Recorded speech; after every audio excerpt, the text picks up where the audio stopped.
Okay, this is so great to see you in person because I feel a kinship to you in a way.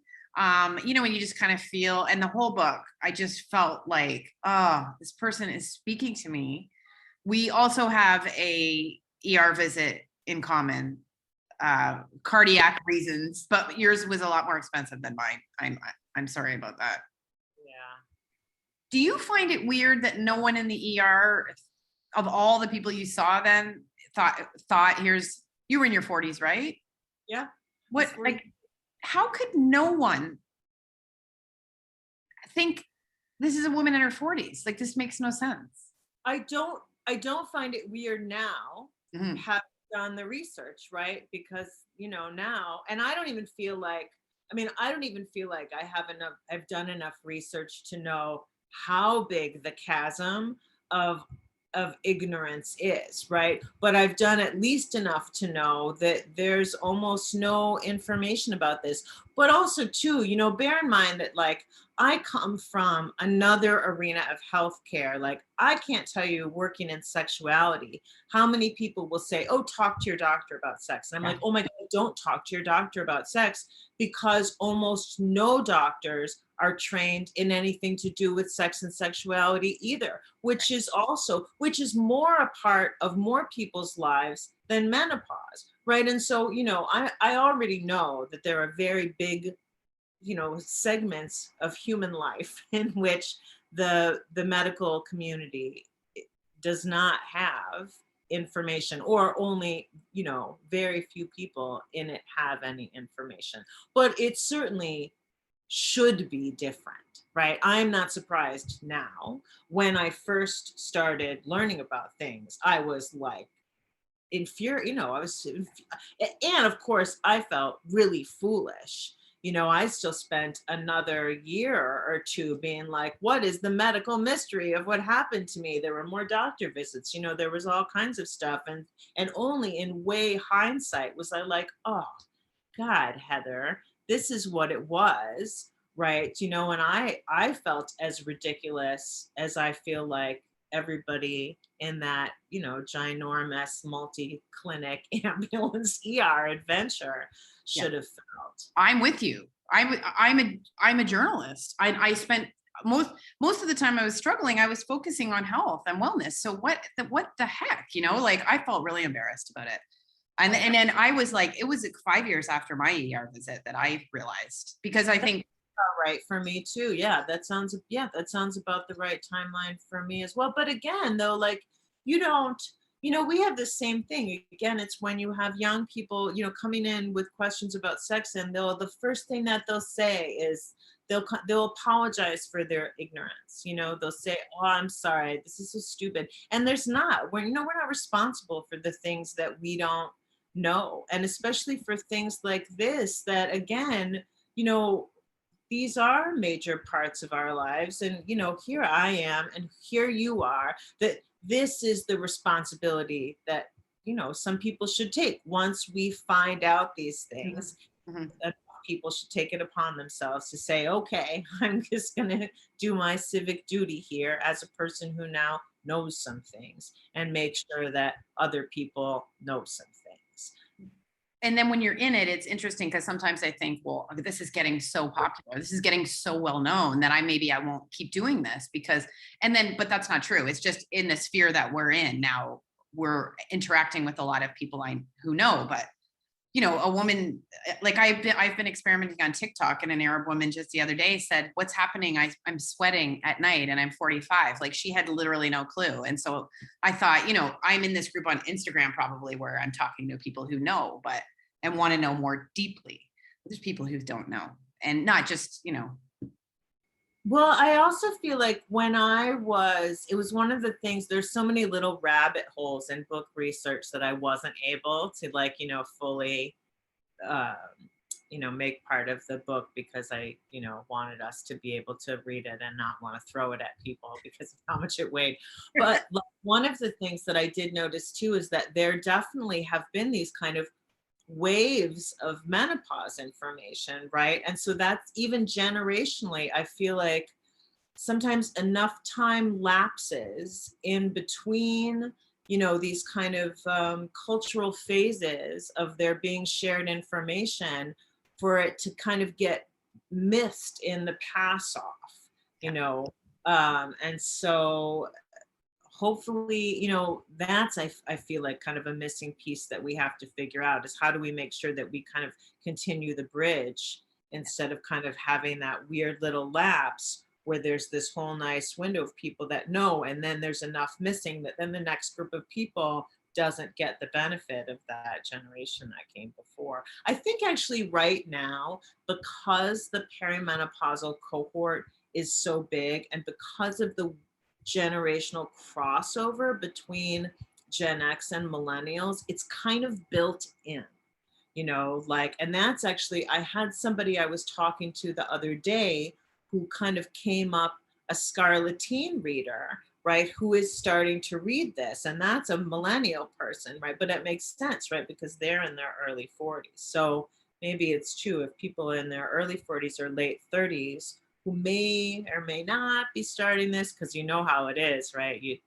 figuring it out while it's just starting rather than a few years after in hindsight and being like, oh, that's when it started, is harder. But I think we might see more people, and it's kind of more the millennial way too. They're pretty good at preparation. Yeah. Gen X is like, oh, I got to figure it out. We are definitely the by the seat of our pants generation, to be sure. That is just true. Preparedness might actually bridge that gap a little bit better. That would have made it a ton easier. Do you, it feels like we're in the cusp of something big, sort of, to me, culturally, and because of the business opportunities that we keep hearing about, right? Like, it's like the pharmaceutical industry is waking up to this. It's like, I'm just seeing little hints since I've officially started doing it, but Selma Hayek just came out with this movie that she wanted her character to be talking about menopause. I haven't seen it yet, but those are things that weren't happening very much. But do you think it's actually going to make a change? I don't know. I think we have to see what we do with it, right? Like, I mean, I think we have to see what we do with it. If what it is, and this is my bugbear, if what it is all commercialized, no, I don't, right? Because that doesn't change our culture. That just continues our culture as it is right now. That just gives capitalism one more thing to capitalize on. What to do, and that never has tended to result in very good education, right? Like, because of it has to obscure education at some point in order to succeed as capitalism. So I think it depends on what we do with it. I feel my personal desire, and this is a very community minded one, and so I kind of feel like, well, if we use it to really build community with it, because community is much more sustainable than capitalism is sustainable, and community, if you do a good job at sustaining community, doing things like passing on education generationally gets a lot easier. Sharing power, if you do it well, is a lot easier. Being really inclusive is a lot easier because it's not dog eat dog the way that selling shit is dog eat dog. Yeah. So, but that's harder work for less individual profit. I mean, like, it's a different thing. But again, I also feel like if we are talking about something that right now at this moment is kind of a combination of Gen X and millennials, I feel like also we've been really good at doing that together, at building community. That's kind of really where our skills meet, I think, in a really good way. So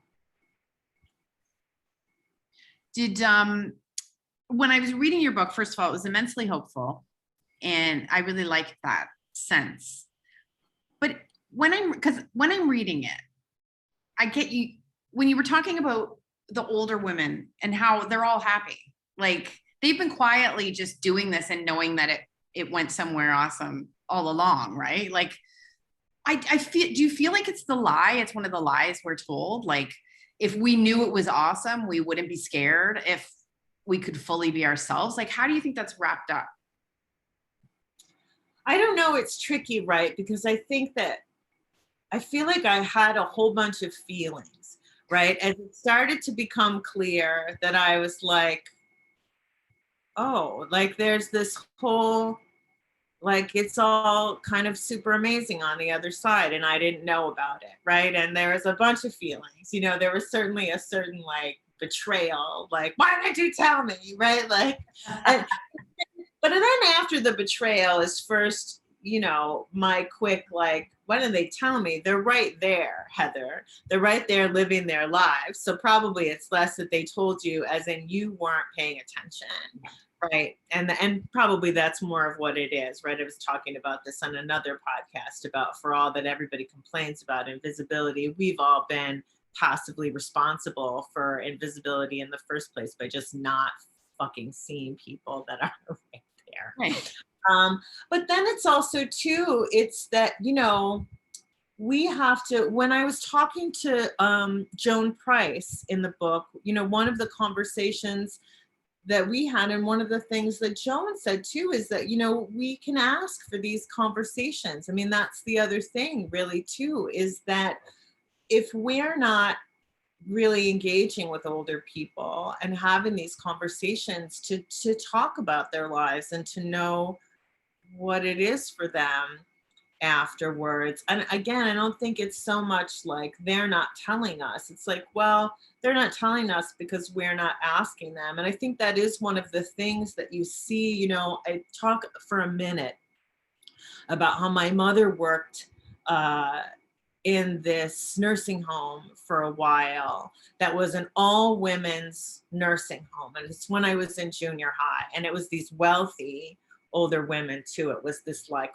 really insane place, these very luxurious lunches. And this one woman that I really liked to hang out with went to dance class with Ginger Rogers when she was a kid, who apparently did not want to go to dance class.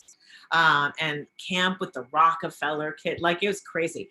But they were so nice to me, right? Even though I'm in there, I'm like, you know, I have safety pins in my nose and all the stuff. And these are these very posh old ladies, but they thought I was great. And I think that some of it was just that I loved to listen to them, you know, and I love to listen to them talk. And I think a lot of what happens is that a lot of older people stop.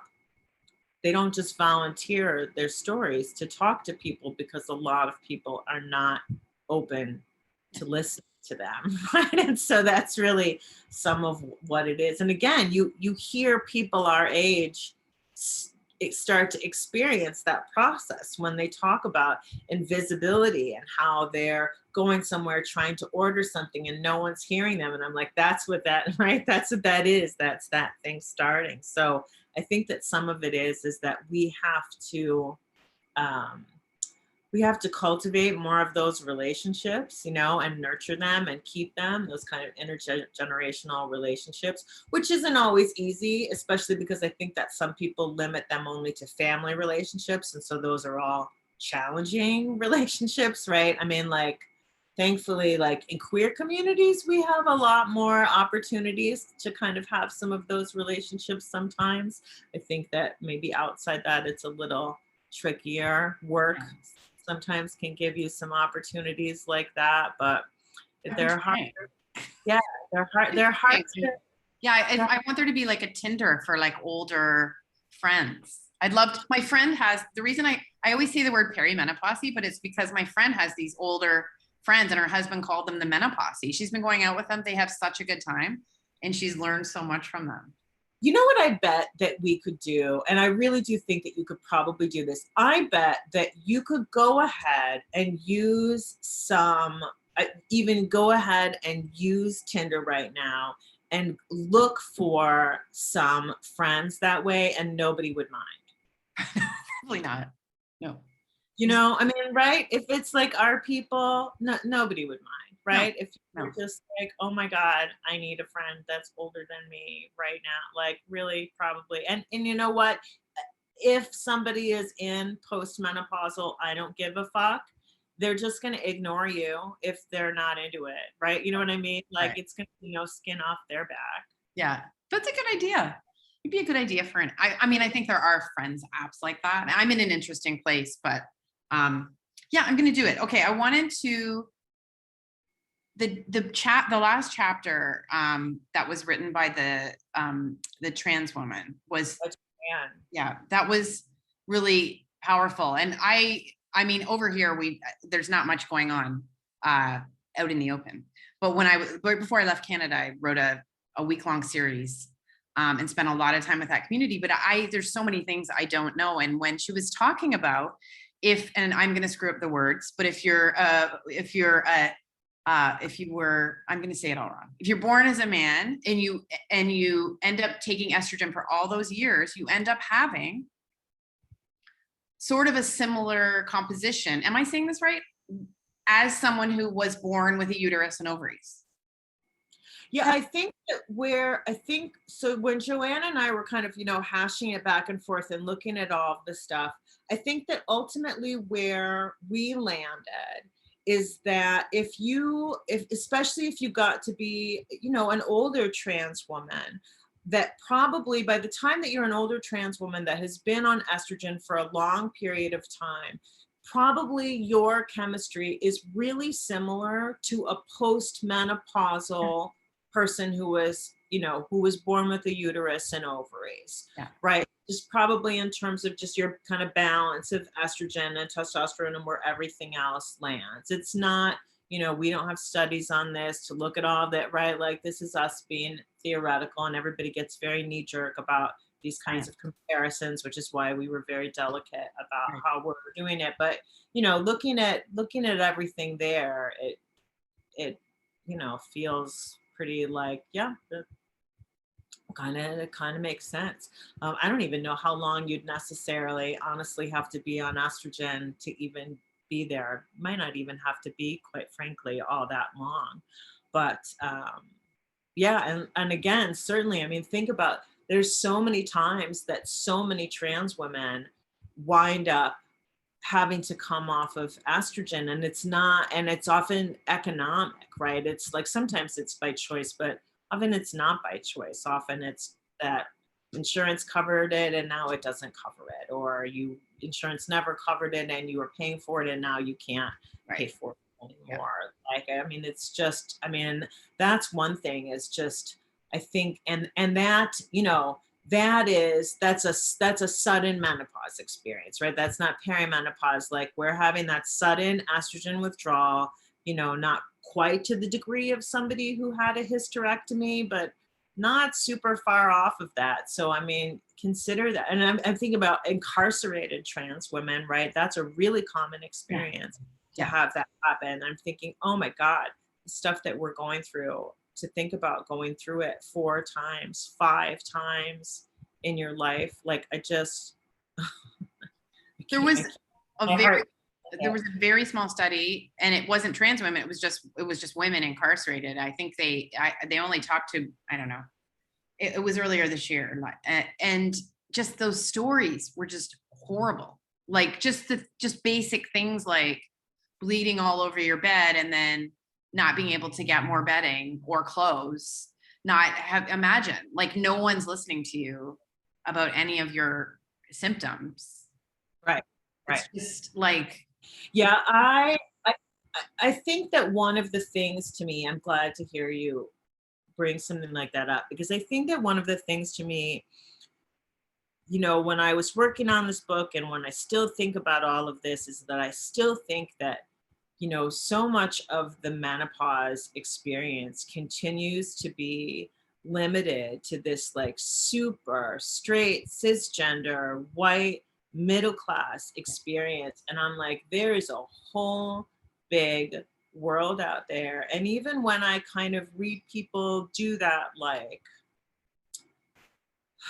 like there was some press that came out this week about people having a hard time at work. And I saw a bunch of people do that, like, oh, what's the big deal, right? And I want to be like, it took a lot for me not to be like, well, where do you work? Are you a sex worker? Because if you were a sex worker having vaginal-vulval issues, it would be a very big fucking deal. Or if you were a truck driver who was having problems sitting down, but you had to drive your truck back and forth across the country every day, it would be a really big problem, right? Or if you were working construction, but you didn't have access to a toilet for many, many hours in a day, that would be super fucking bad for you. Or you were the only person you worked with in your cohort in menopause and you could not show any fucking weakness. I mean, like, it's just one of those What if things. you work at McDonald's and you have like some 20-year-old dick who's your manager, or like, like there's so many situations that people don't. There's a organization called I Support the Girls in the US, and they came out with flash kits. So you can donate and get these flash kits, and they can't do medication, but they, the founder of that, or the head of that organization said, I just wrote about it on Instagram. She said, no one's picked this up. Like, you're the first person who said anything. And so I do get angry because I'm that woman, but I see these women talking like it's a nightmare and like this is the end. And I don't know. It's just you're right. It's such a conversation that doesn't include everyone. And it doesn't do any good to just say, oh, what about people in jail and what about people here? But I'm always having an argument in my head of like, I got to keep talking about it. Right. Even with my skin and my privilege and whatever, I'm going to try. I don't know. That's what you use your privilege for, right? Like, I mean, that's the thing, is that you kind of hope that if you have it, you're using it in a good way, and hopefully it's door opening, right? Like, and if you just keep using it to keep throwing open doors and holding them open. Yeah. What did you find? Like, what makes you angry now about the situation? Did you walk away being confused about it? Over in the UK, it's such a scandal because they want everyone to have free hormone therapy. Were there any issues like that you just walked away with thinking this is like crazy? I mean, I'm sure. I mean, so many. I mean, here, of course, we still don't have universal health anyway. And so even this whole situation that, it took me until my mid 40s to even be able to have health insurance was preposterous and ridiculous. But, one of the things that I think is that perimenopause and menopause are not themselves disabilities, right? But they absolutely can create conditions that are disabilities, and they absolutely can create conditions that interact with other disabilities to make them, if they were manageable before, they are now unmanageable. And so, one of the things is the fact that you can't file for disability here around perimenopause and menopause, even if, they are what are creating conditions of disability for you, is ludicrous, especially when it's something that for some people, you can be talking about a decade or more of time, and I think that's one of the things that also absolutely makes me a little furious is there's this setup of people, and I'll give you my bias is that I have not been a person having a good time, and it has been long. It continues to be long. Will it ever end for me? I don't know. All the information says yes, and yet I'm like, well, I know. Judge Judy, TikTok, okay, now we're getting close to 10 years here. And then my mother told me recently that it took just as long to adjust on the other side for her. Shut up. You said you had this in your book, and I was like, this is crazy. This is like this is like too much of my life. Like, is that what? And I just felt like I got things organized. And I literally was like through the phone. Yeah. But, it's this thing where people that are not having a hard time make it that everybody else is being a whiner, Yeah. right? That I'm like, who would do that with anything else? That like if you got cancer and you were able to like, have one round of chemo and be great, would you say to people that are dying, like, oh, come on now? Like, no, you wouldn't say that. So Right. why would you do that with this? But there is a lot of like, there's not a lot of empathy Mhm. for people that are having a hard time. Yeah. And there's a million reasons for that. A lot of them are based in sexism and misogyny. you know, they absolutely are. Some of them are based in this learned thing. There's this kind of catch 22, which is that, right, for how many decades was everybody hiding to say, oh no, what's wrong with me is not hormonal. Right. And now all of a sudden, right, we're in this situation where we're like, oh, it is. Yeah. Right. And of course, it was in part all along. It was also more than hormonal all along. It was us living in conditions that were not supportive of what was happening.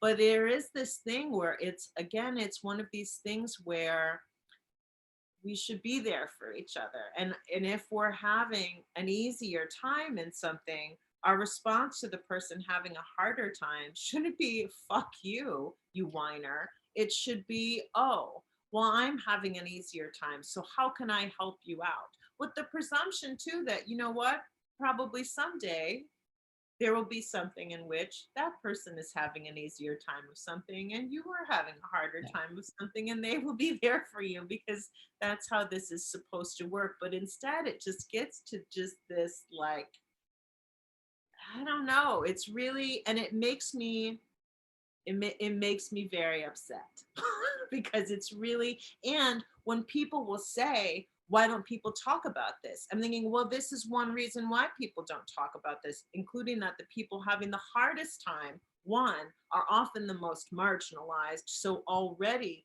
for those people to talk about suffering is more difficult in the world that they live in anyhow. But then you've made it extra difficult because it's penalized to say that you're having a hard time. Yeah. Made to be weak, a whiner, I mean, like all the things. But you've had a lot of health challenges in your life, right? So you must be aware. People are like this when you're not well. People want Yeah. you to be well, right? My mom was always very unwell. And I know she had such a hard time because you always think, what? You think people think you're faking it, or you think people think, I don't know Yeah. what you think. How did you deal with that before perimenopause? I saw I my hand disability that I have, I cut off two of my fingers of my right hand when I was a kid, and they were kind of partially reconstructed. And I saw my report card from third grade, in which, because I had like, weird 70s attempts at reconstructive surgery, I had this metal works on this hand. So I had to be trying to learn to write with my non-dominant hand. It criticized my handwriting. Like it was like, well, Heather's handwriting is very sloppy. And I was like, I'm writing with my non-dominant hand.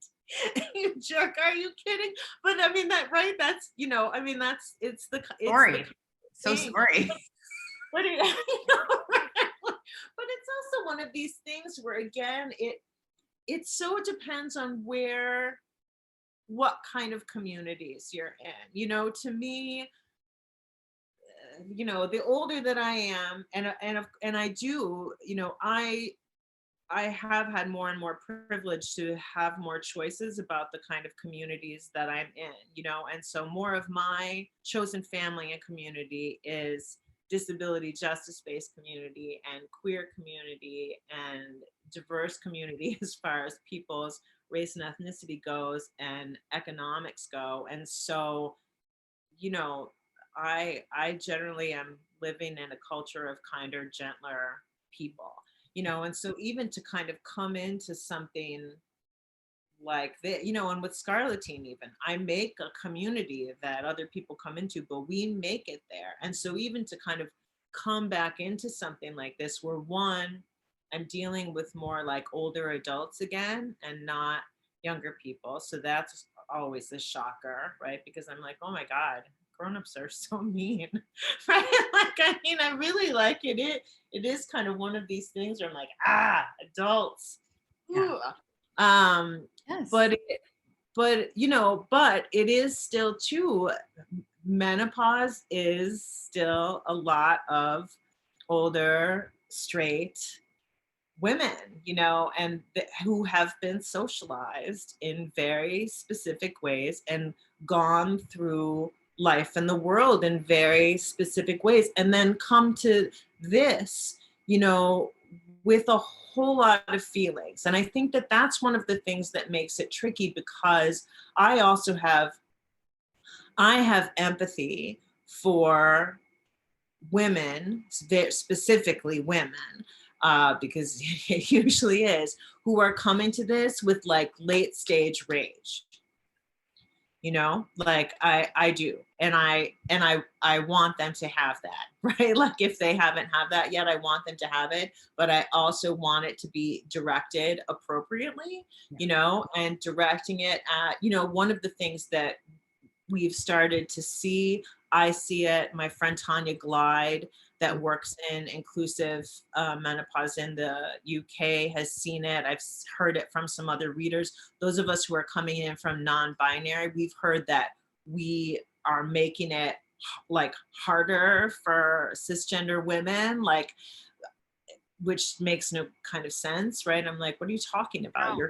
You're here. Well, yeah, I mean, it begs the question, but I want to see that anger directed at the right, like, don't direct it at us, don't direct it at non-binary people, don't direct it at other women, like direct it appropriately, like put it where it, but don't direct it at yourself. That's, absolutely another place that it absolutely seems to be going. I think one of the hardest things about doing research for this book is I tried to keep my research as much as possible, not the historical parts, because there's no avoiding that, to reading, even with studies, as much work from people who at least have had this happen in their body or could have this happen in their body. Because God, I'm so, I think we've all had enough of listening to people talk about it who it couldn't even happen. It's not even that it didn't, it literally could not happen. Not like they're not even going to take estrogen. Like it's never going to happen to them.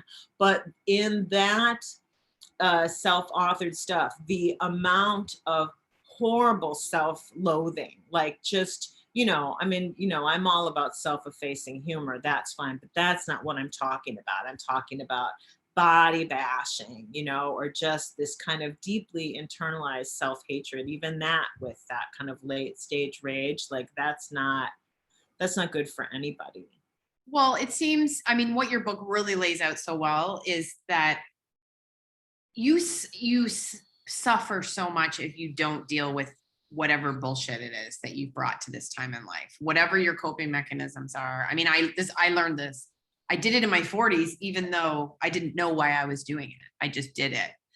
But when I was lurking in all the Facebook groups, I mean, my God, some of the stuff that's going on, it's just god awful. And I feel like all those women have the relationships they probably need to leave and jobs that they hate, and how that is, you really sum up how that is kind of the thing. It's not like your menopause symptoms are going to magically go away if you heal that stuff. But yeah, I rewarded myself a couple weeks ago as like fully having finished this book by taking myself out of all of those groups that I was in book research, and it was so liberating. Like I kept seeing the notices coming up and it's like, oh God, why am I still in this? And it's not a mean thing. It's because it's empathetically painful. Like it's really bad. But yeah, well, you say that your impacts aren't going to go away, except that stress really makes a big difference with your impact. So it might not magically make them go away, but the likelihood of things improving if you reduce your stress load and improve conditions of your life is actually pretty good. Like, I know for me, I was in a relationship, I left it, my eyelashes fell out, and I found myself in front of a trichologist. And he's the one who said, maybe you need to bin their boyfriend. And I was like, wow, I guess, like sometimes people don't look at their life. They just don't look at it as something that needs changing. And the hardest part about this time of life is sometimes it all needs changing. Yeah. I think that's too much. I mean, I know that the makeup of the apartments is literally different, but when I am here and when I was in my office versus when the four of us were shoved in that 800 square foot apartment, I'm flashing all the time. I'm just like, it's just running off of me. I'm like a nonstop, like how there's any of me left when I'm there. It defies the laws of physics, right? Yep. And then I come here, and even though there's less AC here, right? It's like technically hotter here. I'm better.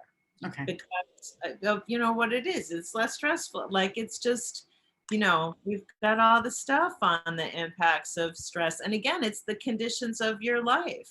If it's super, super stressful, also it's practical. How are you going to take care of yourself?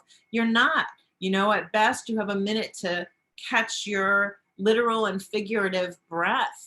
And even then it's still, you don't even have enough time to kind of release that stress load and process it before you move on to the next moment and accumulate a whole bunch more, or then go to work, go to the next place where you're catching a whole bunch of it. So it makes a big difference. But I feel like too, with the life changes now, like it's just, as we get here, and especially if any of us take care of parents, we kind of see the trajectory of life. It only gets harder, I feel like, from here on out to make life changes, just from the world that we're in and the way it doesn't support older people, and, just kind of the practicality of things. Like, if you're going to make big changes, I feel, and you haven't made them already, I feel like, yeah, it only gets harder from here. Now is a pretty good time. You're in upheaval now already, also too, right? I mean, that's kind of the other thing, is like already so much shit is out of your control. If you're in perimenopause, Just why not? Right? I mean, like, yeah. How are you feeling? How is it? What are your major problems, emotional and physical now? Or are you? Well, I am hoping both Mona Eltahawy and I need to make it to October, and we'll be to the other side. Okay. We're like Mano twins. We're like October. Now Mona's 2 years older than me, so I don't know. Like, she might have a slightly better chance than me. Yeah. But It's so crazy, right? Just thinking, this is it. I've come close a couple of times, but this is like, I'm at like 222 or something. Okay. Right. Like, it's pretty far. So emotionally, I'm better than I have been now, but also antidepressants, all the stress, all the things. Still my sleep, I have to do a lot of things to make. What do you do? Happen. I finally just recently, after like a million years of everybody telling me, and then me looking at the price tag and being like, are you fucking kidding me? Suckered it and got linen sheets, and I'm really glad that I did. Okay. But yeah, also I do the things where I slow myself down. I do all the, I hate the word hygiene. Like, it's just, but I do all the sleep things, that they say to do, all the sleep things. So that's what I do. Sleep. I like how you, restless. Sorry to interrupt. I liked how you mentioned sleeping alone. You might need to sleep alone. Yeah. I just last night, my partner and my stepkid came here for like a first time sleepover, and it was nice to sleep with my partner again. But I was like, oh, the heat of it. Like, I was like, oh, it's so nice to warm your body, except for the thing that it makes me so hot. There will be a time I think again that I will like, it will be winter and I will actually be cold and I will be like, warm bodies, but I don't know when that will be. I was gonna say in Chicago, that would be awesome. Okay, can I read you what made me cry last night when I was reading it? Like in a good way.